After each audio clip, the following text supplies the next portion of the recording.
بڑی دلچسپ بحث چل رہی ہے اور میرے خیال میں ہمیں اس بحث کو تھوڑا سا اگلے لیول پر بھی لے جانا چاہیے. ایک تو میں ذرا بات کرنا چاہوں گا کہ جو اس وقت ہمارے مسائل ہیں ان کا آغاز موجودہ دور سے نہیں ہوا. اس کی ظاہر ایک بہت پرانی تاریخ ہے جس کا ہم حوالہ دیتے ہیں، وہ ادوار جس کے اندر ملٹری ڈکٹیٹرز تھے. وہ تاریخ اور سیاق و سباق موجود ہے، لیکن حالیہ تاریخ اگر آپ اٹھا کے دیکھیں تو اس میں ظاہر ہے اس کا آغاز جنرل پرویز مشرف کے دور میں ہوا. اور آف ایئر کرنے کی باتیں، احتجاج کو روکنے کی باتیں، چینلز کو بند کرنے کی اسٹریٹجیز، ایڈورٹائزر کو استعمال کرنے کے طریقے، تو یہ ایک چھوٹے پیمانے پر، ٹیکٹیکل پیمانے پر جنرل پرویز مشرف کے دور میں یہ سارا کچھ ہو رہا تھا. مجھے یاد ہے کہ جب افتخار چودھری صاحب کی تحریک چلی تو راولپنڈی میں پہلی مرتبہ وہ نظر آئے، اور اس وقت تمام چینلز کی جو ڈی ایس این جیز تھیں جس کے ذریعے آپ لائیو براڈ کاسٹ کرتے ہیں، وہ راولپنڈی کی بار کے باہر موجود تھیں. ہمارا چینل جو تھا اس وقت آج ٹیلی ویژن کا، اس کے پاس لائیو کرنے کی ڈی ایس این جی کی سہولت وہاں پر موجود نہیں تھی، کسی بھی وجہ سے کوئی ٹیکنیکل خرابی ہوگی. تو وہاں سے جو افتخار چودھری صاحب کی پہلی تقریر ہے پنڈی سے، جو ہم نے آج ٹیلی ویژن پر سنوائی، وہ بذریعہ موبائل ہم نے سنوائی، اور تمام چینلز کی ڈی ایس این جیز وہاں پر موجود تھیں، لیکن کسی نے ایک لفظ نہیں دکھایا ان کا. اس کے بعد سکھر میں جب ہم گئے تو وہاں پر بھی یہی حالت ہوئی. تمام ٹی وی چینلز کی ڈی ایس این جیز موجود تھی، ہماری ڈی ایس این جی نہیں تھی، اور وہ تقریر بھی جو افتخار چودھری صاحب کی تھی وہ موبائل کے ذریعے سنوائی گئی. حیدرآباد کے اندر حالات تھوڑے سے تبدیل ہوئے، لیکن کوریج بالکل ویسے ہی تھی جیسے سکھر میں اور راولپنڈی میں تھی. پشاور میں واز اے ٹرننگ پوائنٹ، کیونکہ اس کے اندر وہاں پر ہم نے ڈی ایس این جی کا بندوبست کیا تھا. پھر جب ہمارے چینل کے اوپر چلی اس وقت جس کے لیے میں کام کر رہا تھا، تو پھر سارے دوسرے چینلز نے بھی دکھانا شروع کیا. تو گزارش کرنے کا مقصد یہ ہے کہ یہ جو آف ایئر کرنا اور سینسر کرنا بڑے شد و مت کے ساتھ، یہ مشرف دور کے اندر ہوا. 2014 میں جب آغاز ہوا یہاں پر دھرنوں کا، اور سارے اسلام آباد میں ہم نے کوریج دیکھی، تقریباً 125 کیمرے لگے ہوتے تھے اور اتنے ہی لوگ ہوتے تھے 125 کے قریب، لیکن دکھایا ایسے جاتا تھا کہ جیسے یہاں پر لاکھوں لوگ موجود ہیں. تو اس وقت جس چینل کے لیے میں کام کر رہا تھا وہ آج ٹیلی ویژن ہی تھا، اتفاق کی بات ہے، لیکن میرا ذرا رول مختلف ہو گیا تھا. تو جب عمران خان صاحب یہاں پر وارد ہوئے اور سب نے بتایا کہ جی کیا زبردست جو ہے یہ ونٹر پیلس کو انہوں نے ریڈ کر دیا ہے، اور اس کے بعد تو ایک بہت بڑی سرخ انقلاب کی جو ہے نیا گیت یہ لکھنے والے ہیں اور پاکستان کی قسمت تبدیل ہو جائے گی. تو میں رہتا دراصل بالکل قریب ہوں زیرو پوائنٹ کے ساتھ ہی.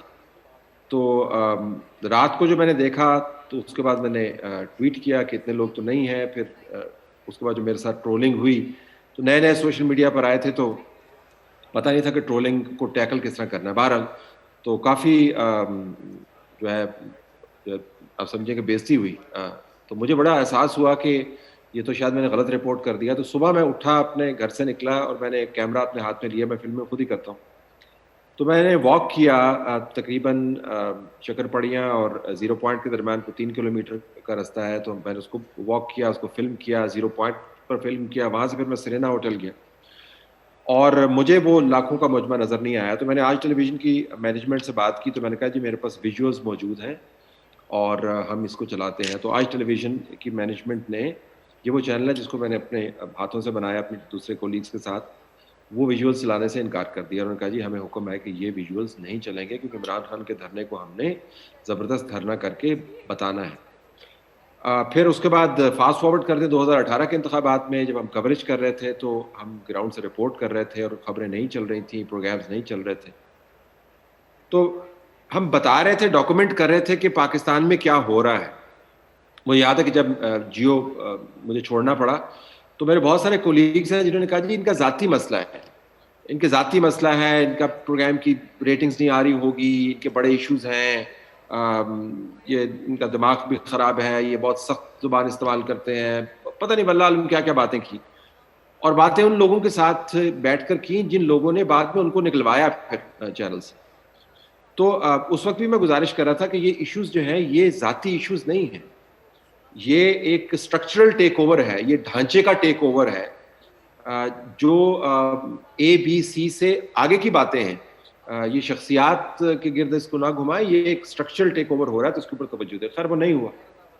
تو اب میری گزارش یہ کہ ہم یقیناً روح کو گرمانے والی باتیں کر رہے ہیں, اور مرحومہ اللہ ان کو جنت نصیب کرے, کروٹ آسما جہانگیر صاحبہ کی شخصیت اور ان کا جو تنتنا تھا اس کے بالکل مطابق ہی ہم باتیں کر رہے ہیں, اسٹرگل کرنے کی اور کبھی اسٹرگل کو نہ چھوڑنے کی اور آواز بلند کرنے کی اور بیٹل کرنے کی, یہ سب بڑی اچھی باتیں ہیں. لیکن میں آپ کو بتاؤں کہ میری رائے میں, میری اسسمنٹ میں, یہ اٹس اے ڈاؤن ہل بیٹل. یہ مطلب ایسی جنگ نہیں ہے جس کے آخر میں آ کر آپ نعرے لگائیں گے تو یہ جنگ جو ہے آپ جیت پائیں گے, کیونکہ یہ ڈھانچے کا ٹیک اوور ہے, اور ڈھانچے کی جو خرابی ہے اس کے اندر صرف صحافت نہیں ہے. آپ صحافت میں ان لوگوں کو ایکسکلوڈ نہیں کر سکتے بدقسمتی سے جو دوسرے سائڈ پر بیٹھ کر آرگومنٹ کرتے ہیں اور دوسرے سائڈ پر بیٹھ کر ہم جیسے لوگوں کے اوپر پتھر برساتے ہیں. وہ سارے کے سارے گھس بیٹھیے نہیں ہیں, وہ سارے کے سارے جو ہیں وہ آئی ایس پی آر کی ٹیک پر نہیں ہیں. ان میں سے بہت سارے لوگ جو ہیں وہ اپنے اپنے انٹرسٹ کو ریپرزینٹ کرتے ہیں, اور ماضی میں بہت سارے دوسرے لوگوں نے بھی کیا, بعد میں ظاہر ان کے نظریات تبدیل ہو گئے, وہ علیحدہ بات. تو ایک تو صحافت کے ڈھانچے میں خرابی, اونرز بھی ایشو ہیں, لیکن صحافت کے اندر جو بحث بٹی ہوئی ہے یہ بہت بڑی بحث ہے, اور ہم صرف ایک خاص اسٹیبلشمنٹ کے ساتھ لڑائی کر کے اس بحث کو سیٹل نہیں کر پائیں گے. سیاست کے اندر جو ڈیبیٹ ہے, جو ڈویژنز آپ کو نظر آ رہی ہیں, وہ بھی اس کا براہ راست تعلق آزادی یہ صحافت اور آزادی رائے کے اوپر جو قدغن ہے اس سے ہے. سب سے زیادہ تنقید جو ہے کچھ کروائی بھی جاتی ہے, ہمیں پتہ ہے, لیکن آپ زبان تو دیکھیں لوگوں کے نمائندگان کی, 80 ہزار ووٹ لے کے آئے ہیں. چلیں 80 ہزار میں سے 30 ہزار جو ہے ان کے فیک ووٹ ہو گئے, چلیں 60 ہزار ووٹ لے کے آئے ہیں, 50 ہزار ووٹ لے کے آئے ہیں, عہدوں والے لوگ ہیں. ان کی زبان دیکھیے سیاست میں, جو صحافت کے بارے میں وہ کیا بات کرتے ہیں. تو یہ سیاست کے اندر سے جو سپورٹ ملتی ہے غیر جمہوری قوتوں کی, وہ ایک بہت بڑا ایشو ہے. پھر ظاہر جب جس ملک کی معیشت نیچے جا رہی ہوگی اس ملک کی صحافت اوپر نہیں جا سکتی. ایک کمرشل انسٹیٹیوشن ہے, اور ہمیں یہ ماننا پڑے گا کہ جب معیشت نیچے جاتی ہے تو صحافت کے اوپر اس کا اثر پڑتا ہے. ظاہر وہ ہمارے کنٹرول میں نہیں ہے. جو بحث ہے معاشرتی طور پر اس کو آپ اٹھا کے دیکھیں, اس کے اندر بھی بڑی گہری خرابیاں جن کا براہ راست تعلق ہمارے پروفیشن کے اوپر سے ہے, کیونکہ اس کے اوپر اثر انداز ہوتا ہے. آپ ٹی ٹی پی اور ٹی ایل پی کے ساتھ جو بات چیت ہے ریاست کی اور حکومت کی, وہ ایک پہلو ہے, لیکن ان کی جو ڈیبیٹ ہے انڈیپینڈنٹ میڈیا کے حوالے سے, اس کو بھی آپ اٹھا کے دیکھیں تو ایک بہت بڑا خطرہ ہے. تو ایک منظم جو نان اسٹیٹ ایکٹرز ہیں ان سے خطرہ ہے. پھر یہ ہمارا بہت ہی ایک اینگری معاشرہ بن گیا ہے, ہم میں بہت غصہ بھر گیا ہے, اور آپ کو غصہ نظر آتا ہے, چاہے وہ ایکسیڈنٹ کہیں سڑک پہ ہو جائے, وہاں پر لوگ ایک دوسرے کے ساتھ معاملات کیسے سیٹل کرتے ہیں. یہ ویسے بھی اگر آپ بات کریں تو we have bottled up emotions, something has happened. نفسیاتی طور پر بہت غصے میں ہیں, اور وہ غصہ ہم عموماً لوگوں پر نکالتے ہیں. اور میں دیکھ رہا تھا ابصار پر جب قاتلانہ حملہ ہوا تو اس کے بعد جو لوگوں نے ابصار کے حوالے سے باتیں کی, میرا نہیں خیال کہ وہ ساری کی ساری باتیں جو ہے وہ ڈائریکٹ کروائی جا رہی تھی. اس میں سے بہت سارے لوگ جو ہیں وہ اس کو ٹھٹھے کے طور پر لے رہے تھے, مذاق اڑا رہے تھے, سوال پوچھ رہے تھے جی کہ کیسے اس کو گولی لگی, آرام سے بیٹھ کے باتیں کر رہا ہے وغیرہ وغیرہ, کون سی گولی تھی جو اتنے قریب سے لگی اور یہ بچ گیا. تو واقعتاً یہ ایک بہت بڑا ایشو ہے کہ اس ملک کے اندر آپ منطق کی, قانون کی, آئین کی, تحمل کی, بردباری کی, مین سٹریم کی بات کیسے کر سکتے ہیں. ایک میں آخر میں آپ کو گزارش کرنا چاہوں گا کہ سوشل میڈیا پر ہم نے بہت تکیہ کیا ہوا. اب میں چونکہ سوشل میڈیا کافی عرصے سے کر رہا ہوں, میں آپ کو بتا دوں کہ سوشل میڈیا کے اپنے پلیٹ فارمز کی جو لمیٹیشنز ہیں وہ بہت بڑی لمیٹیشنز ہیں. ابھی تو وہ لمیٹیشنز ہم پر لاگو نہیں ہوتی. میں ان لمیٹیشنز کی بات نہیں کر رہا جو جن میں حکومت اپنا حصہ ڈال رہی ہے, جس طریقے سے وہ ریگولیٹ کرنے کی کوشش کر رہی ہے, میں اس کی بات نہیں کر رہا. جو اپنے پلیٹ فارمز ہیں ان کے جو رولز ہیں کسی بھی چیز کو ایئر کرنے کے, اگر آپ فیس بک کو لے لیں یا یوٹیوب کو لے لیں یا ایون ٹویٹر کو لے لیں, وہ بہت زیادہ اسٹرکٹ رولز ہیں. آپ ان کو اگر وائلیٹ کریں تو ظاہر ہے وہ یا تو آپ کا جو مواد ہے اس کو ٹیک ڈاؤن کر دیتے ہیں یا اس کو پر اسٹرائک لگا دیتے ہیں، یعنی آپ کو اس کا کمرشل فائدہ نہیں ہوتا، اور کمرشل اگر آپ کو فائدہ نہیں ہے تو پھر آپ کے لیے سسٹین کرنا اس کو مشکل ہو جاتا ہے.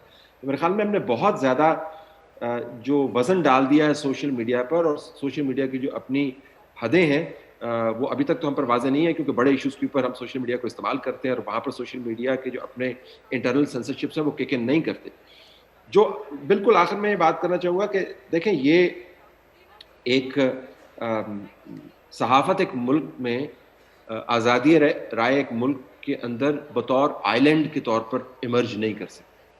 جب آپ کو ہر طرف گراوٹ نظر آ رہی ہو، جب آپ کو ہر طرف مارا ماری نظر آ رہی ہو، جب آپ کو ہر طرف اصولوں کی پامالی نظر آ رہی ہو، جج صاحبان کی آپ نے بات کی، تو بالکل ہم وٹنس ہیں اس چیز کے کہ مینوپولیشنز کس طریقے سے ہوتی ہیں، اور اس میں ایک آدھ نام نہیں ہے، طویل فہرست ہے اس میں نہیں جاؤں گا. تو جب نظام اس برے طریقے سے جکڑ کا شکار ہو جائے، خرابی کا شکار ہو جائے، گراوٹ کا شکار ہو جائے، تو خون کو گرمانے کے لیے تو بالکل بہت اچھا، اور ہمیں یہ کرنا چاہیے، کیونکہ اگر خون ٹھنڈا ہو گیا تو پھر فائدہ نہیں ہے.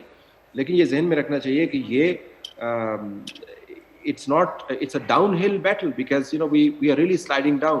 2014 سے لے کر 2021 میں ایک ہی چیز آپ کو نظر آتی ہے کہ سوشل میڈیا کے اوپر آپ کے پاس جو اسپیس بنی ہے، اس کے علاوہ وہ تمام پروٹیکٹیو شیلڈز، وہ تمام پروٹیکٹیو سپورٹ سسٹم جس کے ذریعے صحافی صحافت کر سکتا ہے، وہ آپ کو کرمبل کرتے ہوئے نظر آئیں گے. اب تو یہ ٹھیک کیسے ہوگا؟